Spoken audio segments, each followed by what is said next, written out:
Vasarą buvau nulėkus atgal į Angliją aplankyti draugus ir biškutį padirbti. Šiame video papasakosiu labiau apie tą testavimą ir kodėl šis namas nepraėjo elektros apsaugos tikrinimo. Angliškai vadinamas EICR, Electrical Installation Condition Report. Anglijoje kiekvienas namas, kuris yra parduodamas arba nuomojamas, turi turėti sertifikatą ir taip daromas, kai kiekvieną kartą pasikeičia nuomininkai. Tokį darbą dirbant reikia turėti labai daug elektros žinių.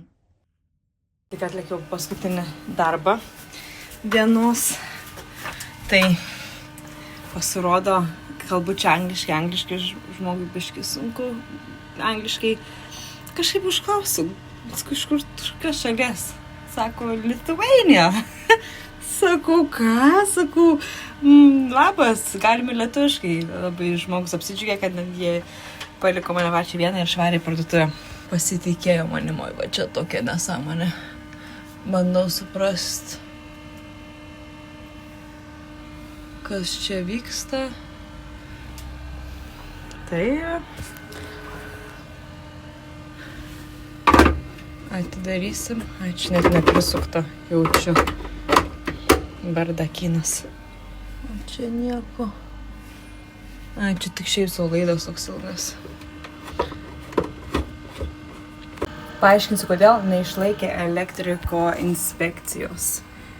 Pirmas dalykas, nukirptas žeminimo laidas, čia Anglijoje čia labai uždraustas dalykas ir šiaip visur turėtų būti uždraustas.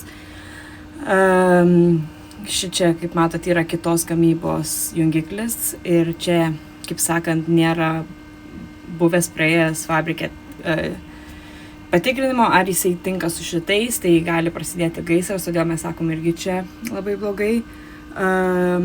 Čia visi neprisukti buvo, nes šitas trukdo ir nėra nuotykių relės. Ir Anglijoje turi būti šviestuvai ir jeigu yra gardinas, kaip sakom, sodas, kur galima žoliapjoje įsijungti, tokios arba rozetės lauko dalykam. Jeigu nėra nuotykių relės ant šitų rozečių, tai dedam fail ir šitas 32 yra ant 2,5 kabelio grandinės, o turėtų būti koks 16.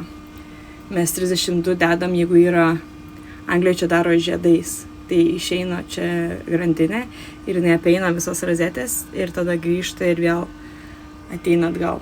Tai tada dedam 32. O jeigu vienas, tada tik 16. Ir vienu žodžiu plasmasinis. Tai pagal viską dabar Anglijoje mes dedam metalinius, kad jeigu prasidėtų gaisras, neištirptų ir nebūtų daugiau nelaimių. Tai vien tik iš pasižiūrėjus, kas kaip vyksta, čia jau yra fail